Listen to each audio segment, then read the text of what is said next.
Buenas noches, grupo. El día de hoy le vamos a hablar del tema de vacunas y vacunación. Entonces, primero vamos a ver la definición. Las vacunas o inmunógenos es uno de los principales medios que se usa en veterinaria para evitar la diseminación de enfermedades entre los animales y de estos al hombre.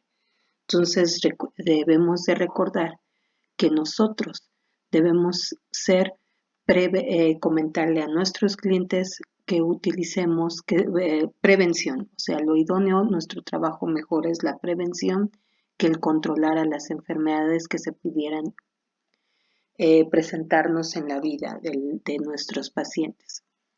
La efectividad de la vacuna depende en gran medida de la calidad de estos inmunógenos, ¿sí? Entonces, también va a depender de la respuesta inmunitaria y del manejo biológico. Recuerden que debemos de tener cuidado con respecto con la cadena fría. Aquí, bueno, lo idóneo es tener una vacuna ideal, pero por desgracia no cumplen con todos los requisitos que se ponen aquí. Pero unos buenos laboratorios muy reconocidos nos proporcionan muchos de estos puntos idóneos, que sería generar inmunidad protectora con el mínimo de aplicaciones, no liberar al ambiente el agente vacunal, evitar que el agente vacunal se revierta patógeno, tener un mínimo o nulas reacciones indeseables como anafilaxia e inmunosupresión. Todo esto lo vamos a mencionar más adelantito, pero bueno, esto sería lo que una idónea vacuna. ¿Qué tipos de vacunas tenemos? Tenemos vacunas que son de origen viral, bacteriano, proteínico y de ADN. Pueden provenir de virus o de bacterias, que estos son a partir de reservorios naturales o ser aislados y manipulados mediante los métodos de cultivo celular o por ingeniería genética. Entonces, tenemos las vacunas pueden ser modificadas por pases, ¿sí? Y entonces seriados, y estos se les pueden inducir mutaciones dirigidas sobre los genes que conforman los factores de virulencia, ¿sí? Entonces, y por eso luego tenemos vacunas de alto y de bajo pasaje, o bien las bacterinas. A partir de también tenemos otro tipo de vacunas que son a partir de los estudios hechos por biología molecular. En este caso se va manipulado el ADN, ¿sí? Y van a surgir lo que son ahora las vacunas que les llamamos recombinantes. Esta tiene muchas ventajas, son seguras, prácticamente imposible que produzca la enfermedad después de que se aplique la vacuna, y la inmunidad es altamente específica. ¿Qué sucede? Bueno, cuando nosotros ponemos la vacuna, ¿qué le sucede al paciente? Bueno, entonces, cuando un inmunógeno es aplicado a un animal, a un perro o un gato, este desarrolla una respuesta inmune con un grado de intensidad. Esto va a depender muy importante de lo que es la nutrición. Aquí en este caso, cuando ponemos una vacuna, hay un gasto de energía, el estado de salud y el tipo de vacuna. Entonces, en este caso, cuando nosotros decidamos poner qué vacuna, debemos de considerar estos tres factores. Aquí lo que podemos pedirles a todos los laboratorios que venden vacunas es de que nos den toda la información necesaria de sus vacunas para conocer si son de alto o bajo pasaje, si son recombinantes, o sea, todas las características que tiene la vacuna de un laboratorio, ¿sí? Y lo idóneo es tener de todos los laboratorios para que nosotros elijamos la que más nos convenga. Ya una vez de que se aplicó la vacuna en el paciente, puede provocarle algunas cosas. Por ejemplo, puede provocar una citotoxicidad por linfocitos T, o bien puede producir anticuerpos en el paciente, o bien la activación de la fagocitosis. Cuando yo estoy hablando de la citotoxicidad por los linfocitos T, principalmente ocurre con las vacunas que pueden infectar a las células del paciente. Entonces aquí les estoy poniendo algunos ejemplos como moquillo, parvovirus canino, adenovirus. Entonces en este tipo de vacunas no se recomienda en el uso de cachorros de entre 6 y 8 semanas. Por eso es lo que les mencionaba, es importante pedir al proveedor que nos diga qué características de vacunas tiene para saber todas las diferencias entre esto. Cuando les estoy diciendo de anticuerpos, esta se da cuando una vacuna con virus inactivado o de alto pasaje. ¿Cómo lo sé? Por los panfletos que nos dan en los laboratorios. Y lo que el último era la de activación de la fagocitosis, que esta respuesta se da cuando se inmuniza contra agentes infecciosos intracelulares. Bueno, en este caso vamos a hablar de algunas recomendaciones. Entonces, como les comentaba en un inicio, debemos de vacunar cachorros sanos, que estén bien nutridos, que vengan de madres vacunadas, ¿sí? Y entonces aquí podemos utilizar vacunas de alta carga antigénica o bien con virus de bajo pasaje. Cachorros débiles o aquellos que quedaron sin mamá, ¿sí? O que se enfermaron y que ya se curaron, ¿sí? O que tengan una mala nutrición. Entonces aquí debemos o se recomienda el uso de vacunas con carga media de alto pasaje o con agentes inactivados que contengan adyuvantes y hacer revacunaciones que puede ser entre 15 a 21 días, ¿sí? Hasta que alcancen su madurez inmunológica. Las hembras, las que vamos a utilizar como madres, las hembras reproductoras, deberán ser revacunadas con agentes inactivados en los primeros 3 días del celo. Esto es importante, pero bueno, aquí el papel del médico veterinario es comentarle esto al cliente para que él piense en vacunar en estos días de que está la perrita en celo, ya que estas vacunas generan altos títulos de anticuerpos, que esto nos conviene porque podrá la madre transferir estos anticuerpos a los cachorros. Entonces, en este caso, un cachorro que provenga de este tipo de madres está mejor protegido. Bueno, los animales neonatos, cuando están pequeñitos, poseen un número muy alto de linfocitos B1, los cuales producen una baja cantidad de anticuerpos IgM. La desventaja de estos anticuerpos es de que su vida media es de corta duración y que no generan memoria. Por eso es importante que los estemos revacunando. Muchas veces los clientes piensan que los estamos citando a vacunas simplemente porque queremos sacar dinero, pero aquí está la razón por la cual tienen que llevar a los pacientes, a los cachorros, a su vacunación quincenal o como el médico veterinario lo esté manejando en su consultorio. Entonces, bueno, también otras veces recordemos que la presencia de los anticuerpos maternos va a bloquear la síntesis de nuevos anticuerpos. Por eso no se recomienda vacunar a cachorros muy pequeños. Pero bueno, a veces por las circunstancias, la mamá se murió antes de tiempo, no le dio suficiente calostro, etcétera. Entonces luego nos debemos en la necesidad de vacunar a estos pacientes. Entonces aquí lo que se recomienda es utilizar vacunas PUPI.